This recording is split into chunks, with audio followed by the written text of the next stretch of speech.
చూస్తున్నారు ఉత్తరప్రదేశ్ సహరాన్పూర్లో దారుణం జరిగింది. భార్య ముగ్గురు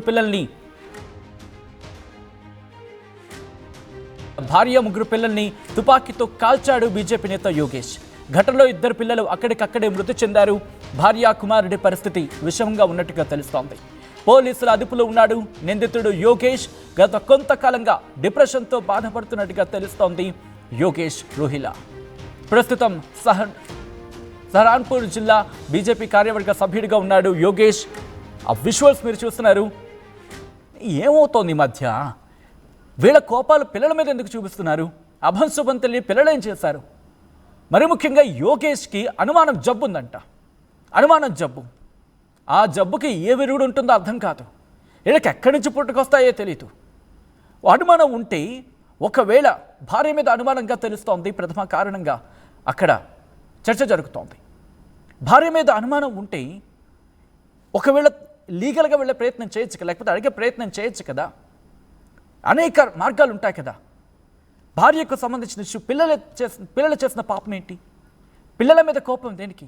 ముగ్గురు పిల్లలు తుపాకీతో కాల్చేస్తారా? తుపాకీతో పిల్లలు, ఆ భార్య మీద అనుమానం, పిల్లల మీద. ఎంత దారుణం, ఎంత అమానవీయం. నిజంగా అది కూడా ఒక రాజకీయ పార్టీకి చెందిన నేత. రాజకీయాలు చూస్తూ ఉంటారు, ఎన్నో ఆరోపణలు వింటూ ఉంటారు. ఆరోపణల నేపథ్యంలో ఎదుర్కొని వాటిని ధీటుగా ముందుకు వెళ్లే సందర్భం ఉంటుంది రాజకీయ నేతలకి. మరి ముఖ్యంగా ఎటువంటి ఆరోపణలు వినిపించినా వచ్చినా వాటిని ఎదుర్కొని వెళ్తూ ఉంటారు. అలాంటిది నీ సహచరి మీద, నీ భార్య మీద అనుమానం ఉంటే పిల్లల మీద అది అంత దారుణంగానా? తుపాకీతో కాల్చి చంపేంత మానసిక ఇబ్బందా? ఈ ఘటనకు సంబంధించి ఒక్కసారిగా షాక్కి గురైంది ఉత్తరప్రదేశ్. మరి ముఖ్యంగా ఇంత దారుణానికి ఎలా ఒడిగడతారు? సహరాన్పూర్కి సంబంధించి ఈ ఘటన ఒక్కసారిగా అందరినీ కూడా షాక్కి గురి చేస్తోంది. ఒకరు కాదు, ఇద్దరు కాదు, ఏకంగా ముగ్గురు పిల్లలు, భార్య. అసలు ఒక్క క్షణం ఆ భార్య విషయం పక్కన పెడతాం. పిల్లలేం పాపం చేశారండి? వాళ్ళు చేసిన తప్పేంటండి? నీ కడుపులో పుట్టడం వాళ్ళు చేసిన తప్ప? అక్కడ భార్య మీద అనుమానం అట. ఎంత దుర్మార్గం, ఎంత అమానవీయం. భార్య మీద అనుమానం, అది కూడా అనుమానమే. ఆ బీజం అది. ఆ అనుమాన బీజం పిల్లల మీద కోపాన్ని పెంచుకుంది. పిల్లల మీద కోపాన్ని పెంచుకున్నాడు. ఆ ముగ్గురు పిల్లల్లో ఇద్దరు అక్కడికక్కడే మృతి చెందారు. ఇంకొక సంతానం, అలాగే ఆ భార్య, వీళ్ళిద్దరూ కూడా సహరాన్పూర్లోని వాళ్ళక్కడ చికిత్స అందించడం జరుగుతోంది. వాళ్ళకి అక్కడ చికిత్స అందించడం జరుగుతుంది. వాళ్ళ పరిస్థితి కూడా విషమంగా ఉన్నట్టు తెలుస్తోంది. ఉత్తరప్రదేశ్ సహరాన్పూర్లో జరిగిన ఈ ఘటన యావత్ భారతదేశాన్ని ఇంకొకసారి కుదిపేసింది. ఇద్దరు పిల్లలకి సంబంధించి ఇద్దరు పిల్లల్ని ఎలా అంత దారుణానికి ఎలా ఒడిగడతారు? తుపాకీతో కాల్చి చంపేంత అంత దారుణమా? ముగ్గురు పిల్లలపై ఆ పిల్లల ఎంత అసలు మనసు ఎలా వస్తుందండి? ఒకవేళ మీకు పిల్లల మీద అనుమానం, అసలు ఆలోచించాలంటేనే మాటలు కూడా రాని పరిస్థితి ఉంది. ఆ కుటుంబానికి సంబంధించి ఎంత ఇబ్బందికర వాతావరణం అది. ఒక్కసారి ఆ విజువల్స్ మీరు చూస్తున్నారు. అల్లారు ముద్దుగా పెంచిన పిల్లలు ఇతగాడి అనుమానానికి బలైపోయారు.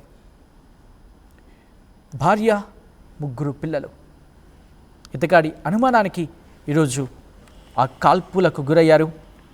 ఉత్తరప్రదేశ్ సహరాన్పూర్కి చెందిన ఆ కుటుంబంలో పెను విషాదం నెలకొంది. ముగ్గురు పిల్లల తలపై తుపాకీతో పెట్టి వాళ్ళకు గురిపెట్టి ఎంత అమానవీయంగా ఆ వ్యక్తి ప్రవర్తించాడు. ఈ ఘటనలో ఇద్దరు పిల్లలు అక్కడికక్కడే మరణించారు. భార్య, ఒక కుమారుడి పరిస్థితి విషమంగా ఉంది. వాళ్ళకి సహరాన్పూర్లోని అక్కడే ట్రీట్మెంట్ ఇవ్వడం జరుగుతోంది. సంఘటనా స్థలానికి చేరుకున్నారు పోలీసు ఉన్నతాధికారులు. అక్కడ ఇన్వెస్టిగేషన్ ప్రారంభించారు. బీజేపీ నాయకుడిగా తెలుస్తోంది ఆ సదరు వ్యక్తి.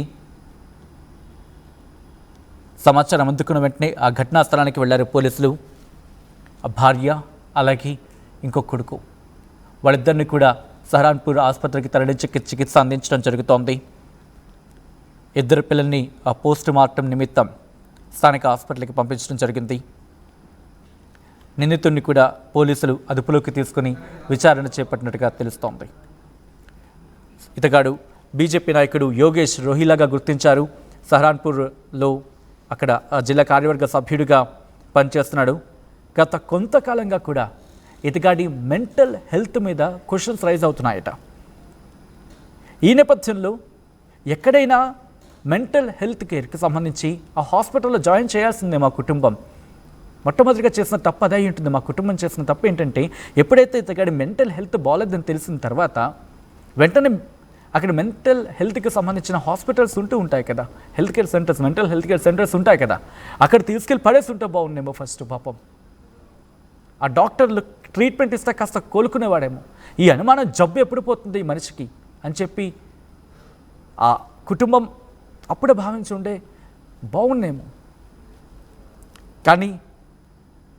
కానీ ఇప్పుడు ఆ కుటుంబం శోకసంద్రంలో మునిగిపోయింది. ఎందుకంటే ఇద్దరు బిడ్డలను కోల్పోయింది ఆ కుటుంబం.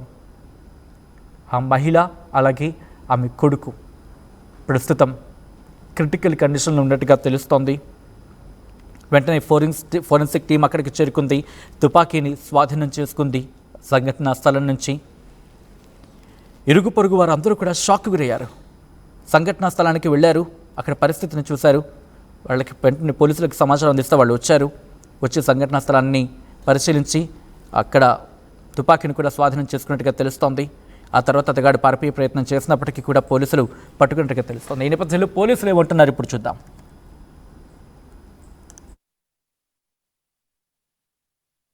गंगों के अंतर्गत एक व्यक्ति योगेश रोहिला, इनके द्वारा फोन करके स्वयं सूचना दी गई कि इनके द्वारा अपनी पत्नी और 3 बच्चे, जिसमें कि 2 लड़के और एक बच्ची थी, उसको गोली मार दी गई, चारों लोगों को, मतलब पत्नी और 3 बच्चों को। और इसके बाद इसके द्वारा बताया गया कि ये यहाँ पे अपने गांव में है, घर में है। पुलिस जब मौके पर पहुंची तो ये पता चला कि ये जो अभियुक्त है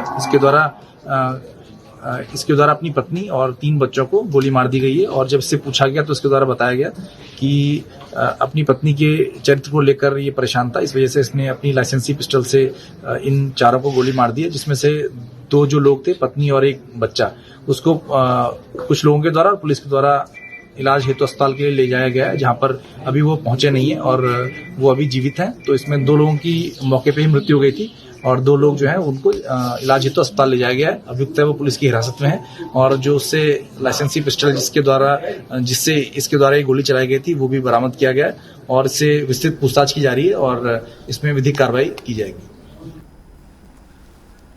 రైట్, అది పోలీసులు తమ ఇన్వెస్టిగేషన్ ప్రారంభించామంటూ కూడా చెప్పుకొచ్చారు. ఈ ఘటన వెనకాల ఇతగాడు ఒక్కడే ఉన్నారా లేకపోతే ఇంకెవరైనా ఉన్నారనే కోణంలో కూడా పోలీసుల దర్యాప్తు జరిగే అవకాశం కనిపిస్తోంది. ఈ కథనం మిమ్మల్ని కాస్త కలవరపరచొచ్చు, అయితే మిమ్మల్ని కలవరపాటు గురి చేయడం ఆర్టీవీ ఉద్దేశం కాదు. కానీ ఇటు బయట సమాజంలో ఎటువంటి పరిస్థితులు ఉన్నాయి వాటిని మీకు చూపించడం, తద్వారా మీకు అవగాహన కల్పించడం, ఇటువంటి పరిస్థితుల పట్ల అవగాహన కల్పించడం, మిమ్మల్ని అప్రమత్తం చేయడంలో భాగంగానే కథనం చూపించడం జరుగుతోంది తప్ప ఇదిగో ఇటువంటి మగాళ్ళు కాదు మృగాళ్ళు ఉన్నారు అని చెప్పడం, తద్వారా మీకు అవగాహన కల్పించడం, మిమ్మల్ని అప్రమత్తం చేయడంలో భాగంగానే ఈ కథనం చూపించడం జరుగుతోంది తప్ప మిమ్మల్ని కలవరపాటు గురి చేసే ఉద్దేశం ఆర్టీవీకి ఎన్నడూ లేదు, ఉండదు. కానీ ఇటువంటి కథనాలు చూసినప్పుడు కాస్త కలవరపాటు గురే అవకాశం ఉంటుంది, కాస్త చలించే అవకాశం ఉంటుంది. కాబట్టి దీనికి సంబంధించి తగిన జాగ్రత్తలు తీసుకోవాలని ఆర్టీవీ సూచించడం జరుగుతోంది.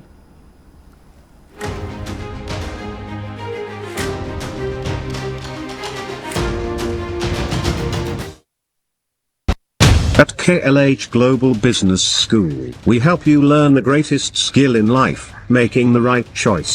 KLH Global Business School.